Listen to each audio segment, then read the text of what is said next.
I mean, tremendous effort by the kids.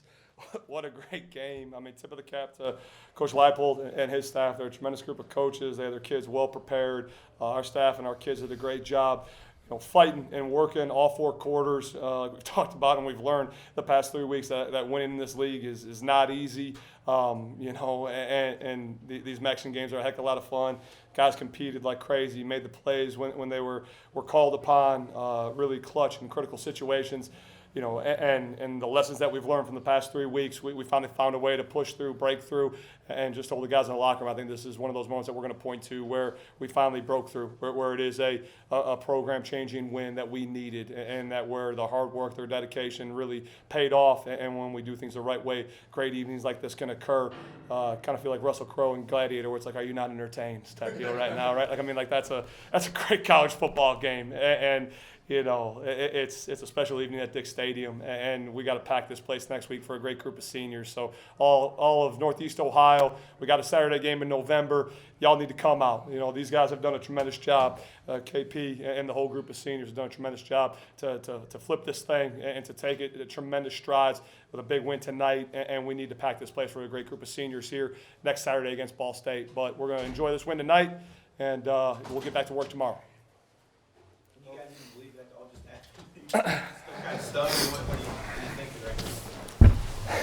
Heck yeah, we can believe that happened. I think I just ruined a grease board downstairs, so I just put permanent marker and the word believe on it, because this group needs to believe in themselves. And now, I think there's tremendous belief in not only the program, but in these kids and in the staff and all together.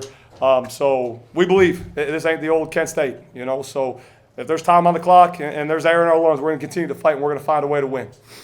Matt, they ice you once and then they ice you again. Is that something you expected? And what was going through your mind sitting in the cold waiting to kick that game-winning field goal? Honestly, just all the confidence in my team. I knew Joey and Derek were going to be perfect, and really the icing has no effect. Like, it's another kick. We do that every single day, so just another kick. Tell me about your perspective of that onside kick, like slow motion as it happened. Well, first, running down back after the extra point and hearing the call from Coach Barton, I was a little bit in shock because we've never really practiced that before. So, a little confused, but I'm like, okay, like, he trusts us enough to go down and make a play when the family needs us. So, that was that. And then lining up, making the call, everyone had that look in their eye like, we're going to get this. And I don't know who it was that ran down right next to me. Somebody hit the guy that was to the left of me when I got down there. And I just started boxing out because I was waiting for it to go 10. It was, I don't even know what was going through my head. It was a lot. Just trying to get the ball.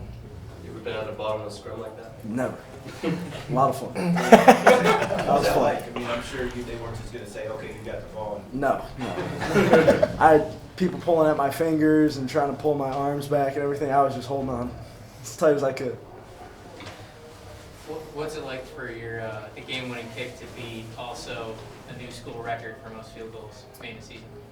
I didn't even know that until coming up here, so I try not to keep track of that stuff because, it affects my mentality, so try and just keep that all in the back burner. You guys both X and KP, like what sparked you guys to get 2 touchdowns immediately? I mean, was it the special teams action or just as a team, just immediately? What sparked you guys? I think the onside kick sparked us. I was on the sideline, didn't know we were gonna onside kick it, and from that point on, we had every belief there is that we were gonna win that game from now on out. We had the momentum, and everybody on the sideline believed that we were gonna win that game. For me, it was just straight belief in everything. I knew it was gonna happen once he caught it. Just follow through. Kavius just talked, it was a 4th down play early in the last drive that you drug some people to get the first down. I mean, obviously nothing happens if you don't make that play. Just kind of talk about that play and what was going through your head as you're kind of refusing to go down there. Had the play called in. I know I had the opportunity to get the ball if the look was right. had the opportunity to come through and perform when the family needed most, and I had to do what I had to do. I know we had to get the first down. The game would be over. And just kept fighting. Coach, can you talk about that play? Yeah, I mean, senior, single-digit guy. I mean, our toughest guy is our golden standard, finding a way. You know, it ain't always going to be pretty. It ain't always going to be right. But when there's drive and determination and there's belief, he got on his back. And what gets overlooked is, you know, the size of his fight and the size of his heart. And he wasn't going to be he wasn't going to be denied. And that's why when those critical situations, you know, we gave him an option to have the ball in his hands. And like he just said, you know, we talk all the time about continuing to improve, continuing to get better, but ultimately there comes a point in time when you need to perform, and we needed him to perform in that moment. That's why we gave him the opportunity to do it, because it comes down to players. It ain't about coaches, it ain't about schemes, it's about players, and these guys made the plays that were necessary to win ultimately, and that's why we're sitting up here with smiles on our face, because these guys made the plays. Coach, they had about a 10-minute drive in the third quarter. I mean, how are you able to keep these guys focused? I think it put them up 24-6. It did. It felt like they had all the momentum. Yeah, it was a 20-play drive. We had 9 plays in the third quarter, and we knew that's what it was going to be going in. We had talked about it to where we needed to really maximize our shots offensively and not give them extra possession. So, you know, we're upfront and honest all the time with these guys, individually with their careers and what the games are going to be. So when we get in those moments, that nothing comes as a surprise. So that we knew that there was going to be some of those moments where, hey, get the capes on, get next to the heater, get away from the heater, stay warm, stay ready. The defense is going to get a stop, and if they don't, then we got to go back and score.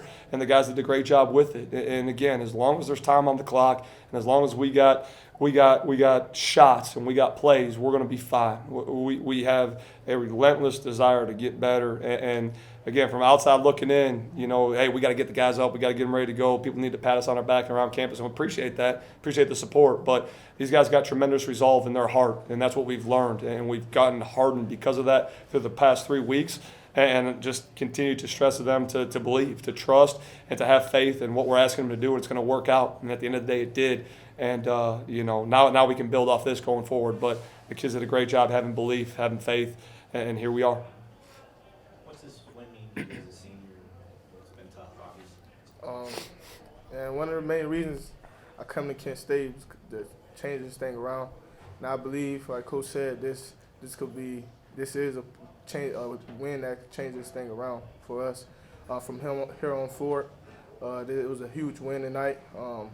And I think this is the start of us believing this game here. So it's huge, man. It's capitalizing on one of the reasons I even come into Northeast Ohio. Actually breakthrough last week, 2 more here today. It's got to start feeling good. What's kind of changed for you as you've gotten healthy, you've gotten better back into the scheme of things, and now being a guy that they look to make big plays? It's just trusting my line and everybody that they're gonna make their blocks and just reading what I'm supposed to do when I practice every day. And he's a change pace type of guy with some bruisers in that backfield. He's got to be a pretty good luxury to have to be able to get him out of the backfield, be able to stretch the defense a little bit. Yeah, I mean, we're pretty spoiled with the number of tailbacks that we have that all have different skill sets, different abilities, and to have X with some elite track speed. And as long as he stay warm, he stay ready, he'll be good to go. You know, which is something that we've continued to help him with. A few extra hand warmers, you know, he'll be okay. But no, he's really done a tremendous job taking to the running back position, and again finding ways to get better. And when the moments have come, he's stepped up to the plate, and he's made big plays in big time moments, and that's what big time players do. So, you know, he's just it's great to have great players. Sure look better as a coach when you got great players like we do up here, and all the defensive guys, all the special teams guys in all 3 phases that really made things happen. Coach, guys, I know you got a deadline. Got time for a couple more questions? Oh, yeah. Coach, I know Dustin isn't up here. I mean, what were they able to do early on to limit him? And, I mean, how was he able to, really succeed late in the game? Yeah, I mean, we knew going into it that they were pretty experienced up front. They had some pretty dynamic edge rushers, and we started Daniel Johnson at left tackle tonight for his first career start, and we just had to get those guys settled into the game a little bit. But, I mean, Dustin had success tonight the way that he's had success all his life, to where he's put his head down, he's continued to work, he never wavers, he's never too high, he's never too low. Comes to the sidelines, gets the adjustment. I just keep telling him, like, hey, it's going to come, it's going to pop, got to get the first down, got to get in tempo, got to establish our rhythm. And he goes, yes, coach, yes, coach, yes, coach. And you know that he's believing every single word that you say. And then when the opportunity comes, he'll be ready. He never has to get ready. He stays ready, and he makes the plays and he performs. So that's just who he is. That's why we've been so consistent offensively the past few weeks, why he's been able to be so efficient. He knows that he's got great guys around him. He believes in what we're doing, and he goes and lets the offense operate, and he doesn't try to do too much all on his own. I gotta ask, I know it's not too lighthearted, but last week Isaiah McCoy, coach's decision, not playing tonight. Can you update us? Coach's decision. Good enough for me? Coach, last couple of games, just that second half, kind of you guys just come out of nowhere and start popping off scores. So kind of what's the coaching like there at the second into halftime, and how do you guys work to adjust really well? Yeah, I mean, our staff does a fabulous job of really seeing how the chess pieces start to move on the board. I think our team has really started to earn and garner a lot of respect in the league to where we see some things on game day that we hadn't seen before. You know, the interception that Crum threw is a tremendous adjustment to what we like to do in the high red zone that Buffalo made, and that's something that they didn't show against Penn State, they didn't show against Temple, they hadn't shown in conference games. And it's one of those where you tip the cap and you gotta move a chess piece on the board and see how they react. So it's just kind of that getting to the point to where you see what's happening, you see what's going on. Ideally, you'd love to start fast, finish strong. But this league is made up of very, very good players, very, very good coaches, and no one's running away and hiding from anyone in this league. They're going to be competitive games. They're going to be 4-quarter fights. We know that going in. Our kids know that going in, so they stay the course. And again, they come to the sideline. They do a great job. Offense, defense, special teams. They get to their spots on their bench. They're eager to get coaching, to take coaching, to get those adjustments so that we can make the necessary adjustments as we go. You know, whether it's something that we practice this week or didn't practice this week, we can go and we can get it done because that's what the situation dictates. That's what the family needs. And the kids do a great job executing. And we can do those things because of the way that we've prepared. And whether we practice them this week or it was all the way back in training camp, you can draw upon it. The kids know how to execute it. And away we go, and we can sit here with big old smiles on our face and not be on the other side of the ledger because we've really hardened up, we've toughened up, and we've grown from these past 3 weeks. All right, guys, thank you. We'll do this all over again on Monday, 11:15. We'll be back on.